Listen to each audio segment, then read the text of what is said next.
अस्सलाम वालेकुम dear viewers. The Osho accounting के प्लेटफॉर्म से द लॉ ऑफ कॉन्ट्रैक्ट की जो लेक्चर सीरीज हमने स्टार्ट की थी उसका नया लेक्चर आज मैं आपके सामने लेके आ रहा हूँ, जिसका टॉपिक है जी breach of contract. This is very important topic according to examination point of view, चाहे वो पेपर बीकॉम लेवल का हो या एलएलबी लेवल का हो या लॉ से रिलेटेड, बिजनेस लॉ से रिलेटेड कोई भी अगर क्वेश्चन है तो उसमें ये जो टॉपिक है ये अक्सर एग्जामिनर इम्तिहान में पूछ लेता है। तो आपने इस टॉपिक को कंप्लीट एंड थारोली यहाँ पे गौर से सुनना है और मुझे उम्मीद है कि ये लेक्चर सुनने के बाद आपको इस टॉपिक में किसी किस्म की एम्बिग्विटी नहीं रहेगी।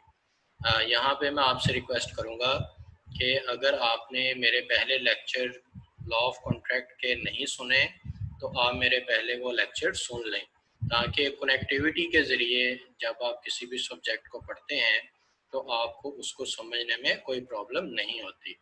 और साथ ही मैं आपसे रिक्वेस्ट करूँगा कि अगर आप मेरे मज़ीद लेक्चर्स इसी तरीके से अगर आप चाहते हैं कि आपको मिलते रहें तो आप ये हमारे चैनल को सब्सक्राइब कर लें और घंटी वाले बटन को प्रेस कर दें। तो लेट्स स्टार्ट स्टूडेंट। आज हम स्टार्ट करेंगे अपना ये टॉपिक जिसका नाम है ब्रीच ऑफ कॉन्ट्रैक्ट और ब्रीच ऑफ कॉन्ट्रैक्ट की रेमेडीज क्या हैं। ये एक ऐसा टॉपिक है जिसका हमारी प्रैक्टिकल लाइफ के साथ भी बहुत गहरा ताल्लुक है। जो लोग प्रैक्टिस करते हैं, वकालत के पेशा से जिनका ताल्लुक है, सिविल लिटिगेशन में इन्वॉल्व हैं, वो जानते हैं कि जितने किस्म के भी सूट जो अदालत में हम फाइल करते हैं वो इन्हीं में से कोई एक सूट फाइल करते हैं। अगर आप ये टॉपिक को क्लियरली अंडरस्टैंड कर जाते हैं तो आप भी इस काबिल हो जाते हैं कि आप आपका अगर कोई कॉन्ट्रैक्ट ब्रीच कर देता है तो आप उसके खिलाफ कौन सा सूट फाइल करेंगे और कैसे करेंगे। तो this is a very easy topic, बहुत ही आसान ये टॉपिक है, लेकिन शर्त ये है कि अगर आप इसको गौर से साथ सुनेंगे तो, और अगर आप इसको इसी पैटर्न के मुताबिक एग्जाम में अगर आप इसको सॉल्व करेंगे तो आपके 20 में से 14 एंड 15 मार्क्स बड़े आसानी से आ सकते हैं। तो let's start. What is breach of contract and types of breach of contract, remedies for breach of contract, और रेमेडीज में ये सब्सिक्वेंट में कुछ सूट्स हैं जहाँ पे सूट्स फॉर रिसेशन है, सूट्स फॉर डैमेजेस है, and suits for quantum merit, suits for specific performance, and suit for injunction. So these are the different types of suits which you can file against other party in case of breach of contract. तो dear viewers, सबसे पहले हम discuss करेंगे कि breach of contract क्या होता है। देखें, जनरली पहले आप इसको समझ लें कि दो पार्टीज जब आपस में कॉन्ट्रैक्ट में, एक लॉफुल कॉन्ट्रैक्ट में एंटर होती हैं तो अनयूजुअल सर्कमस्टांसेस ऑफन हैपन्स कि ऐसा हो जाता है कि कॉन्ट्रैक्ट को ब्रीच करना पड़ जाता है। तो अगर एक पार्टी इंटेंशनली कॉन्ट्रैक्ट को वायलेट करती है, अपना रिस्पेक्टिव पार्ट परफॉर्म नहीं करती, या आपको उसके हालातों वाक़यात से पता चल जाता है कि आप वो कॉन्ट्रैक्ट पूरा नहीं करने वाली, तो इस तरह की सूरत हाल को हम कहते हैं ब्रीच ऑफ कॉन्ट्रैक्ट। तो ब्रीच और डिस्चार्ज ये दो लफ्ज़ अक्सर इस्तेमाल होते हैं, इन दोनों में फ़र्क समझ लें कि ब्रीच के अंदर ये होता है कि जब एक कॉन्ट्रैक्ट वजूद में आता है तो दोनों पार्टीज़ के ऊपर कुछ लीगल ऑब्लिगेशंस आ जाती हैं। तो जब एक पार्टी कॉन्ट्रैक्ट को वायलेट करती है, उसको ब्रीच करती है, तो इसका मतलब ये नहीं है कि वो लीगल ऑब्लिगेशन से भी आज़ाद होगी।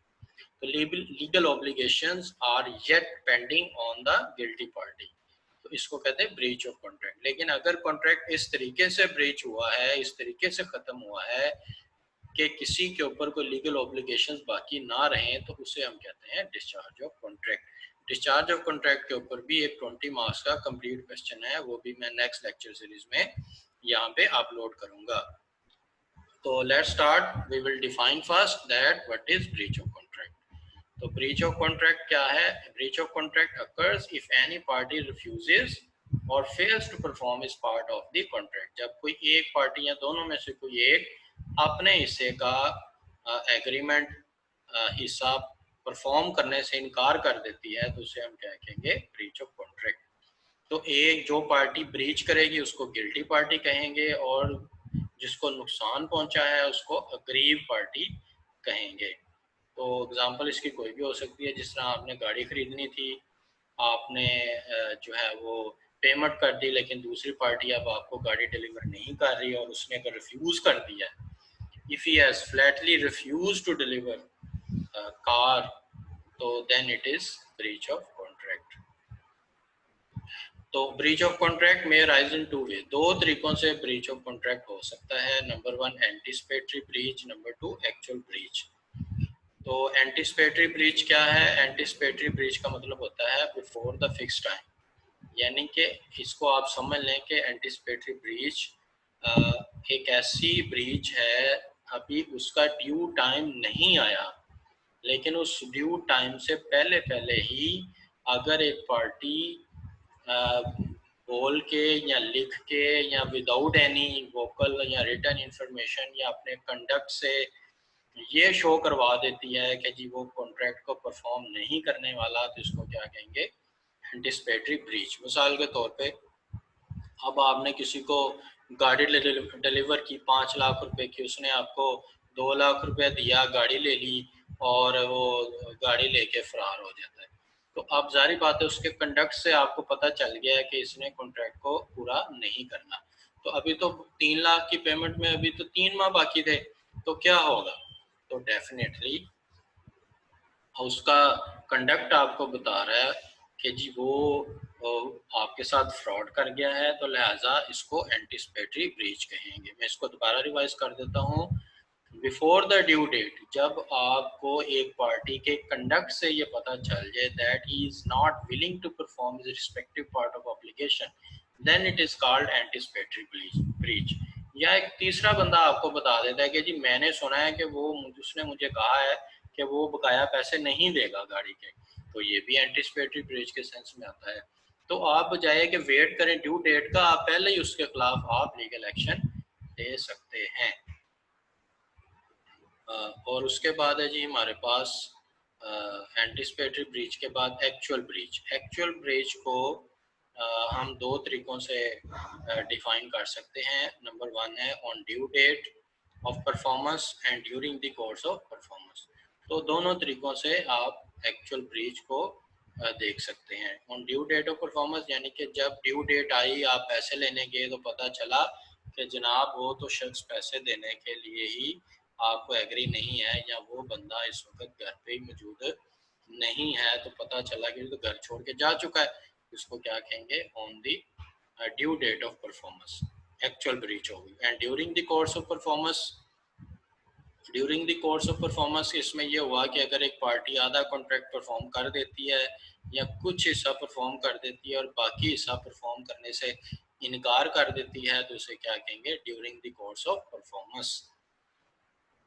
और नेक्स्ट है जी इसमें एक्चुअल ब्रीच को हम इस तरीके से भी मज़ीद एलेबोरेट कर सकते हैं। On due date of performance, ये मैंने अभी आपको बता दिया कि ये एक्चुअल ब्रीच है ऑन ड्यू डेट, ये चीज़ें ऑन ड्यू डेट।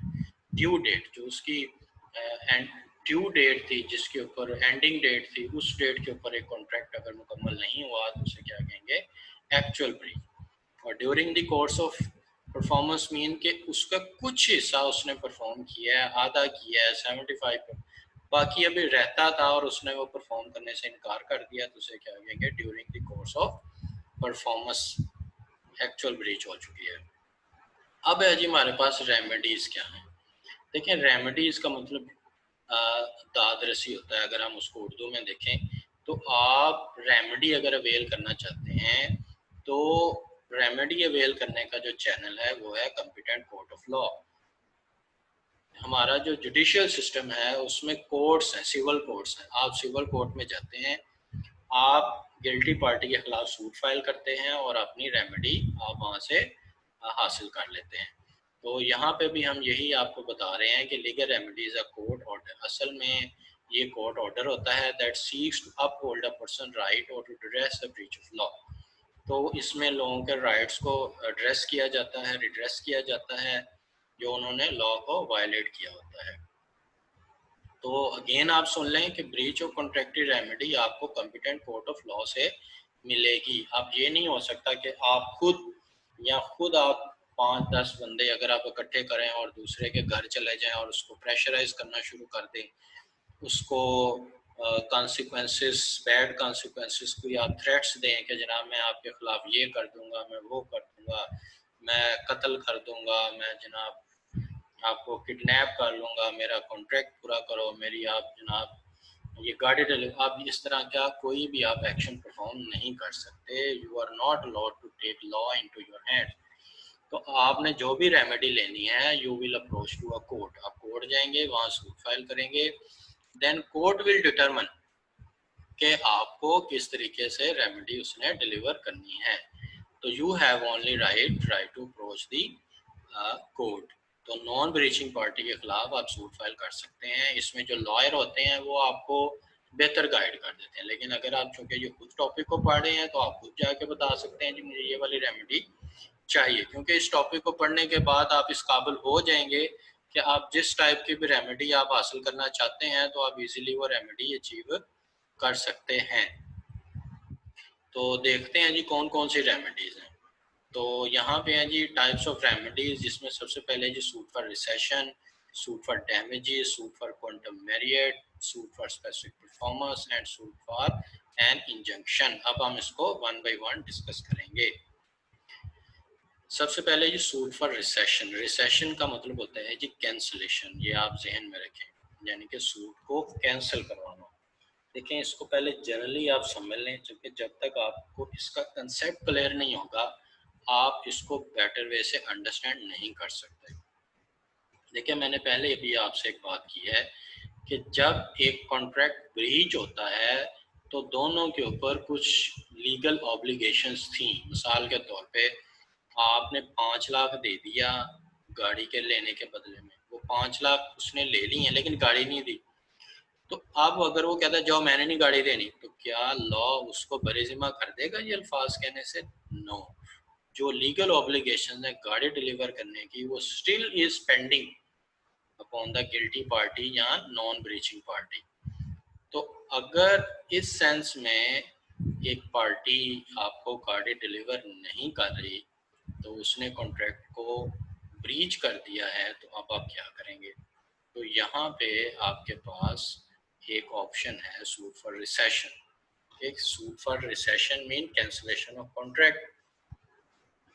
जहाँ आपने अपनी प्रॉपर्टी को सेल आउट करना था, मुझे फर्ज करें आपने अपना घर मुझे 30 लाख का रुपए का बेचा और मैं आपको एडवांस में टोकन मनी के तौर पे 2 लाख रुपया दे गया कि ये ले 2 लाख, मैं बकाया पैसे आपको 3 माह के बाद पे करके मैं आपसे ये घर ले लूँगा। होता है ना अक्सर ऐसे लाइफ में, आपने देखा होगा जितने भी एग्रीमेंट्स आजकल वो 1200 रुपये वाला स्टाम्प पेपर लॉ ने जो है वो कोर्ट ने डिक्लेयर किया हुआ है गवर्नमेंट की तरफ से कि ये स्टाम्प पेपर है, इसके ऊपर आप कोई भी प्रॉपर्टी का लेन देन कर सकते हैं। तो उसमें मैंने आपको 2 लाख रुपए दे दिया और बकाया पेमेंट के लिए मैंने आपसे 3 माह का टाइम ले लिया। अब क्या हुआ, 3 माह गुजर गए और मैं आया ही नहीं। अब 2 लाख मेरा आपके पास है, तो अब आप क्या करेंगे बताएं? टाइम तो पूरा हो गया ना। तो अब इसके लिए लॉ के अंदर एक लिमिटेशन एक्ट है, फिर सुन लें, लॉ के अंदर एक लिमिटेशन एक्ट है 1908 का।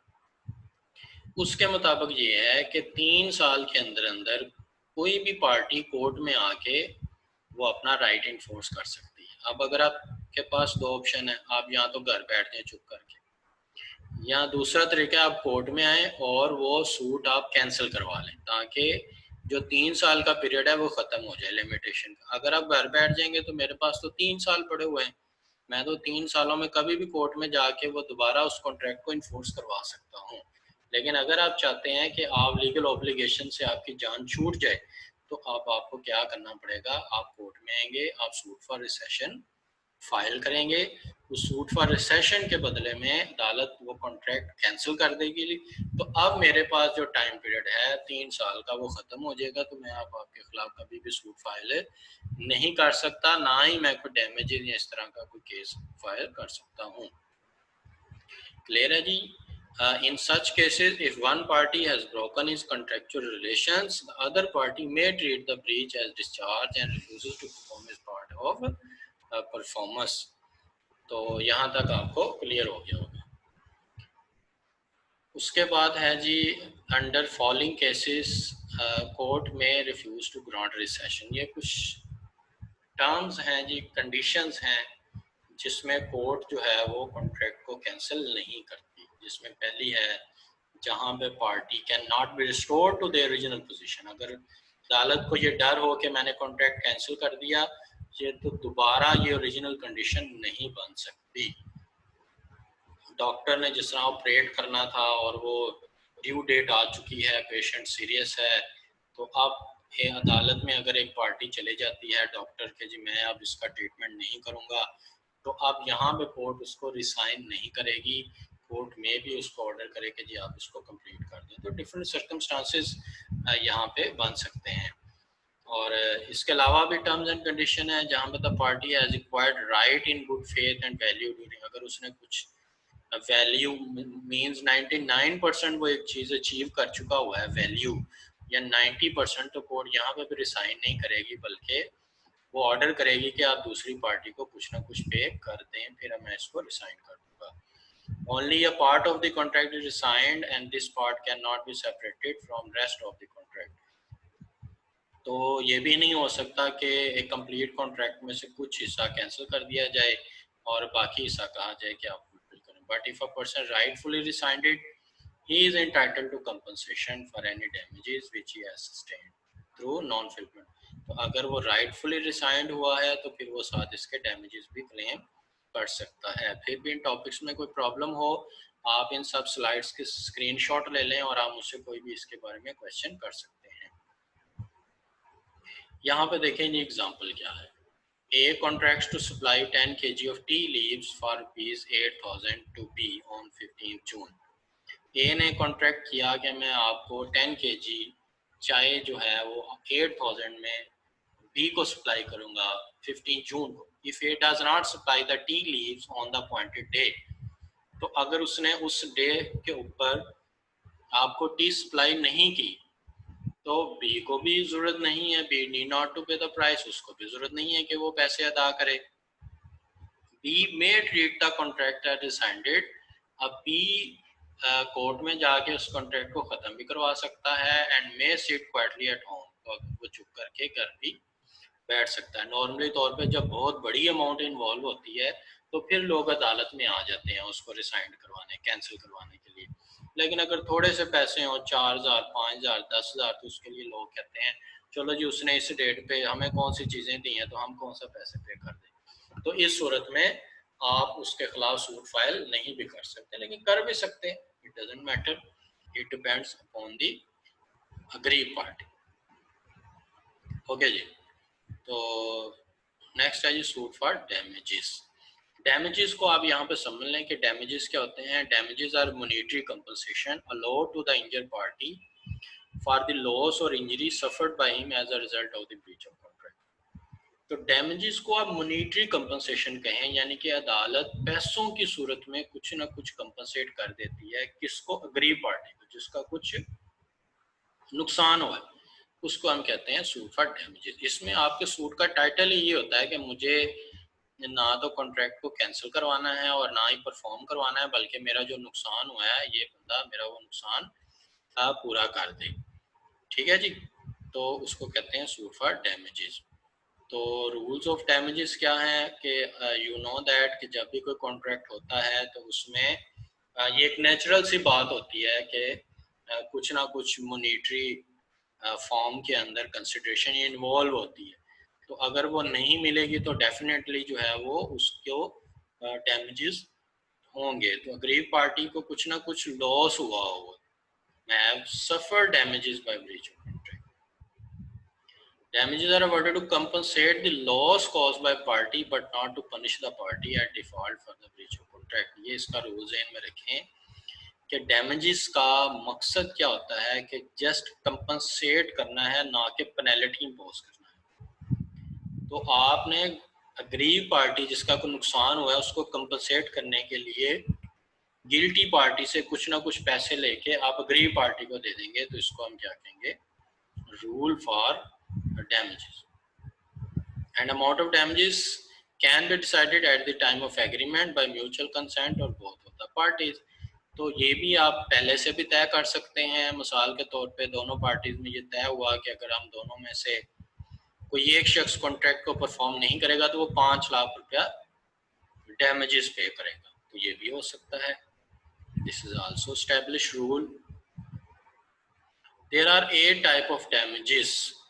अगर एग्जाम में ये क्वेश्चन आता है, अब आपने सबको डिफाइन भी करना है, तो बिजनेस लॉ की बुक से आपको इनकी डेफिनेशन मिल जाएंगी। मैं यहाँ पे जनरली आपको सिर्फ यहाँ पे एक्सप्लेन करके बताऊंगा। जो बिजनेस लॉ की बुक है वहाँ पे ये 6 टाइप्स लिखी हुई हैं, ये 2 एंड वाली लिखने की जरूरत नहीं है, लिख भी देंगे तो नो इशू। सबसे पहले जी ऑर्डिनरी डैमेजेस, जिसको हम जनरल डैमेजेस भी कहते हैं। ये ऑर्डिनरी सर्कमस्टांसिस के अंदर, एक जनरल सर्कमस्टांसिस के अंदर जो लॉस अकर हुआ होता है उसे हम ऑर्डिनरी डैमेजेस कहते हैं। मिसाल के तौर पे आपने गाड़ी ख़रीदनी थी और आपने उसको पेमेंट दे दी और उसने गाड़ी डिलीवर करने में आपको देर कर दी, तो मीन टाइम आपने कुछ बुकिंग्स की हुई थी जहाँ पे आपने जाना था गाड़ी के ऊपर, तो वो आपको लॉस हुआ, तो इसको हम क्या कहेंगे, ऑर्डिनरी डैमेजेस, जो कि नेचुरल सर्कमस्टांसेस से अपीयर हो जाते हैं। उसके बाद कहते हैं, उसके बाद है जी स्पेशल डैमेजेस। स्पेशल डैमेजेस क्या होते हैं, इसमें एक लफ्ज़ ज़हन में रख लें, these damages are based on the special circumstances, कि जब आप दूसरी पार्टी को अपने कॉन्ट्रैक्ट का ऑब्जेक्ट बता देते हैं कि आपने मुझे 15 तारीख को इतने टन आयरन सप्लाई करना है और मैंने ये आयरन इस फलां बंदे को सप्लाई करना है, अगर आपने ना किया तो मुझे ये इतना लॉस हो जाएगा, तो फिर आपको भरना पड़ना है। तो अगर आपने मोटिव ऑब्जेक्टिव दूसरी पार्टी को बता दिया कि मुझे इतना लॉस हो सकता है, फिर सुन लें, अगर आपने मोटिव या ऑब्जेक्टिव स्पेशल सर्कमस्टांसेस बता दिए दूसरी पार्टी को और फिर उसने ब्रीच कर दिया, तो in such a case you can claim special damages. तो आपको तो डबल नुकसान हो गया ना उससे। उसके बाद है जी exemplary damages. Exemplary damages are nominal damages, you can say means के यहाँ पे आपको मोनेटरी कोई लॉस नहीं हुआ होता, तो कोर्ट नॉर्मल हालात में जो है वो ये डैमेजेस दे देती है कि जी ये पनिशमेंट के तौर पे चूंकि उसने ब्रेक किया है, तो उस सूरत हाल में कोर्ट जो है वो एग्जम्पलरी डैमेजेस का ऑर्डर कर देती है दूसरी पार्टी को। उसके बाद nominal damages. Nominal damages mean कि एक ऐसे डैमेजेस जो आपने देखें कि आप एक शॉप पे गए और शॉपकीपर ने कहा जी ठीक है आप 12 बजे आ जाएं, आप ये चीज़ें ले जाएं। आप 12 बजे गए तो उसने कहा जी मेरे पास नहीं है, आप साथ वाली शॉप से ले लें। आप साथ वाली शॉप पे चले गए, तो यहाँ पे आपको कोई डैमेजेस नहीं हुए, लेकिन कोर्ट फिर भी एज अ पनिशमेंट के तौर पे नॉमिनल डैमेजेस गिल्टी पार्टी को कह सकती है कि आप उसको पे कर दें। तो उसके बाद है जी damages for inconvenience and discomfort. इसमें ये होता है कि जी आपकी फीलिंग्स को डिसहर्ट किया होता है एक पार्टी ने, जिस तरह किसी ने कहा जी ठीक है जी I will visit you for a so and so country. Company ने कॉन्ट्रैक्ट कर लिया एम्प्लॉयज़ के साथ कि जी आपको अमेरिका का टूर करवाएंगे। हर बंदे का एक जनाब उसमें कंफर्ट लेवल अचीव हो गया, एक डिज़ायर आ गई, लेकिन at the due date company ने कहा जी हमने ये एग्रीमेंट कैंसिल कर दिया, तो डिस्कम्फर्ट हुआ ना आपको, इनकन्वीनियंस हुआ, नुकसान तो कोई नहीं हुआ। इस तरह के भी केसेस में कोर्ट जो है वो डैमेजेस के तौर पे आपको, फीलिंग्स चूंकि आपकी हर्ट हुई, जिस तरह आपसे कोई वादा करे शादी का और फिर मुकर जाए, तो फीलिंग्स तो हर्ट हुई हैं आपकी, तो इस सेंस में भी आप उसके खिलाफ डैमेजेस का सूट फाइल कर सकते हैं। उसके बाद है जी लिक्विडेटेड डैमेजेस। ये लिक्विडेटेड का मतलब होता है ऑलरेडी डिटरमिन्ड डैमेजेस, कि आपने पहले से उसके अंदर एक पेनल्टी फिक्स कर लेते हैं कि अगर आपने कॉन्ट्रैक्ट को ब्रेकआउट किया तो आप इतने डैमेजेस पे करेंगे। Means already fix at the time of contract. तो नीचे वाले दो पढ़ने की जरूरत नहीं है। इसकी एग्जांपल देख लें। Mister A to pay rupees 3 lakh to mister B on 1 April. Mr. A does not pay the money on that day. Mr. B is unable to pay her debts and suffers a loss. Mr. A is liable to pay B principal amount and also interest on it. This is called general damages. इसे क्या कहेंगे? General, क्योंकि ये आम हालात में हुआ है ना, ये ऑर्डिनरी डैमेजेस है। लेकिन यहाँ पे अगर वो बी उसको बता देता ए को कि जी मैंने उस फलां बंदे का ये कर्जा देना है और उससे मुझको ये नुकसान होना है, तो ये स्पेशल डैमेजेस बन सकते थे। और उसके बाद है जी suit for quantum meruit. Suit for quantum meruit क्या है? The work which is already done. ये बात ज़हन में रखें कि काम की मिकदार, मिसाल के तो आपने किसी को कहा कि मेरे लिए 3 स्टोरी आप घर बना दें, अभी उसने 2 स्टोरी बनाई, आपने रोक दिया उसको। अब जारी बात है जितना उसने काम किया है वो उसका भी आपसे मुआवजा ले सकता है, प्लस जो उसको डैमेजेस हुए हैं, जो उसको नुकसान हुआ है, वो दोनों आपसे ले सकता है। तो इसको कहते हैं सूट फॉर क्वांटम मैरियट, कि मेरे पैसे भी मुझे दें जो मैंने काम किया है, और प्लस मुझे जो डैमेजेस की सूरत में जो नुकसान हुआ है कॉन्ट्रैक्ट को ब्रीच करने का, वो भी मुझे आप पे करें। It means as much as earn और in a proportion to the work done. Right to quantum merit literally means a right to claim the compensation for the work already done। जो आप काम पहले से कर चुके हैं, आप उसकी compensation डिमांड कर सकते हैं। एग्जाम्पल से आपको मजीद क्लियर हो जाएगा। Mr A engage Mr B contractor. Mr B contractor है to build a 3 stories house. वो ए के लिए 3 स्टोरी घर बना रहा है। After a part is constructed A prevent B from working my any more. A ने उसको रोक दिया कि भाई आप 3rd स्टोरी ना बिल्ड करें। B the contractor is entitled to get reasonable compensation for work done. वो जो उसने 2 मंजिला बना लिया है उसकी कंपनसेशन भी ले सकता है under the doctrine of quantum merit in addition to the damages for breach of contract. तो दोनों सूरतों में वो दोनों डैमेजेस को वो क्लेम कर सकता है। उसके बाद देखेंगे जी सूट फॉर स्पेसिफिक परफॉर्मेंस। ये सबसे ज़्यादा सूट फाइल होता है अदालतों में स्पेसिफिक परफॉर्मेंस का। वैसे तो वो भी होते हैं, लेकिन ये मैंने अक्सर देखा है during the practice of law.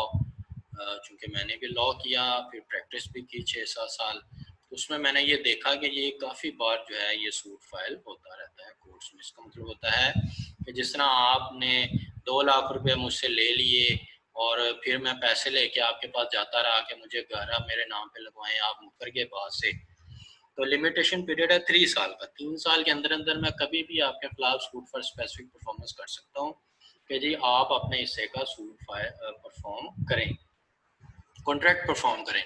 तो इसको क्या कहेंगे? Suit for specific performance. Court will compel the guilty party. Court compel करेगी गिल्टी पार्टी को कि अपने हिस्से का आप जो है वो कॉन्ट्रैक्ट फुलफिल करें। इसको उर्दू में कहते हैं दावा तमील मुख्तस, और इंग्लिश में इसको कहते हैं suit for specific performance. Demanding the court direction to the defaulting party to carry out the promise according to the terms. तो अब आपको ना डैमेजेस चाहिए, ना कैंसलेशन चाहिए, ना आपको क्वांटम ऑफ मैरिट चाहिए, आपने सिर्फ कॉन्ट्रैक्ट को पूरा करवाना है। जिस तरह मैं 2 स्टोरीज बना के पैसे लेके 2 स्टोरीज के मैं फरार हो जाता हूँ, तो आप मेरे खिलाफ सूट फाइल कर सकते हैं सूट फॉर स्पेसिफिक परफॉर्मेंस के। जी कोर्ट मुझे फिर बाउंड करेगी कि आप अपना बाकी हिस्सा भी वहाँ पे परफॉर्म करें। तो cases where suit of for specific performance is not maintainable, लेकिन जहाँ पे डैमेजेस जो है where actual damages arising from breach of contract are not measurable, तो वहाँ पे स्पेसिफिक परफॉर्मेंस का सूट फाइल होगा। Where monetary compensation is not adequate remedy, तो वहाँ पे भी आप जो है वो ये सूट फाइल कर सकते हैं। उसके बाद है जी example, he agreed to sell an old painting to Y for ₹50,000. Subsequently, X refused to sell the painting. Here, Y may file a suit against X for the specific performance of the contract. उसके last remedy है जी आपके पास suit for injunction. इसको stay order भी कहते हैं। अक्सर आपने सुना होगा रूटीन लाइफ में कि जी एक पार्टी कहते हैं जी हम कोर्ट गए और वहाँ से हम स्टे लेकर आ गए हैं। तो स्टे का मतलब होता है कि कोर्ट एक शख्स को रोक देती है बाय ग्रांटिंग इंजंक्शन ऑर्डर कि आप ये काम करें या ना करें, उसको हम कहते हैं सूट फॉर इंजंक्शन। देखें, जब एक पार्टी कॉन्ट्रैक्ट को ब्रीच करती है तो जारी बात है वो दूसरे से तो कॉन्ट्रैक्ट करेगी भाई। जिस तरह आप मेरे से घर बेचने का एग्रीमेंट करके ब्रेक करके आप दूसरे पार्टी से करना शुरू हो गए तो मैं आप कोर्ट में जाऊंगा तो मैं ये दोनों सूट फाइल इकट्ठे भी कर सकता हूँ। ऐसा भी होता है अदालतों में कि suit for specific performance along with injunction, ऐसे भी हम सूट फाइल करते रहे कि एक तो वो परफॉर्म भी करे, दूसरा अदालत उसको रोके भी कि वो तीसरे बंदे के साथ कॉन्ट्रैक्ट ना करें। क्यों रोकना है उसको? क्योंकि अगर वो तीसरे बंदे के साथ भी कॉन्ट्रैक्ट कर लेगा तो लिटिगेशन का जो प्रोसेस है वो लेंथी हो जाएगा। तो इस वजह से हम सबसे पहले अदालत को कहते हैं जी फर्स्ट डेट पे ही हमें स्टे ऑर्डर चाहिए, इंजंक्शन ऑर्डर चाहिए, ताकि हम जाके वो रेवेन्यू रिकॉर्ड में उसकी एंट्री करवा देते हैं ताकि फिर वो आगे किसी के साथ वो मजीद कॉन्ट्रैक्ट नहीं कर सकता। तो यहाँ पे मजीद आप क्लियर कर लेंगे इसको। It mean demanding court stay order an order to the court which prohibits a person to do a particular. Court उसको रोक देती भाई खबरदार तुमने अब ये मजीद किसी के साथ कॉन्ट्रैक्ट किया, पहले इसके साथ जो भी तुम्हारी टर्म्स एंड कंडीशन है वो फाइनल करो फिर दूसरे के साथ करना। A party to contract does something which he presumed not to do, the court may issue an order prohibiting him from doing so. तो एग्जांपल देख लें जी इसकी। सिंगर था जी, उसने आपके साथ कॉन्ट्रैक्ट किया कि जी मैं आपके थिएटर पे गाऊंगा, फिर आपको पता चला कि वो तो एक तीसरे थिएटर के लिए कॉन्ट्रैक्ट कर रहा है, तो अब आप कोर्ट में जाके इंजंक्शन ऑर्डर ले सकते हैं कि कोर्ट उस बंदे को रोके, सिंगर को, कि वो दूसरे के साथ कॉन्ट्रैक्ट ना करे अनटिल के मेरे साथ उसकी टर्म्स एंड कंडीशन डिसाइड हो जाए या कॉन्ट्रैक्ट डिस्चार्ज हो जाए। तो डियर व्यूअर्स, यहाँ तक हमारा क्वेश्चन था जी ब्रीच ऑफ कॉन्ट्रैक्ट क्या है और ब्रीच क्या है और उसकी डैमेजेस क्या हैं। आप इस चैनल को सब्सक्राइब करें और बेल का जो बटन है उसको प्रेस कर लें। और फिर भी अगर आप इसको कोई किसी भी किस्म की प्रॉब्लम है इस टॉपिक में तो you can ask a question by sending email और मैसेज इन अ व्हाट्सएप। तो thank you very much for watching this video. I hope कि आपको इस टॉपिक को क्लियर अंडरस्टैंड कर चुके होंगे। अगर आपको फिर भी किसी किस्म की प्रॉब्लम हो तो you can approach by sending my email.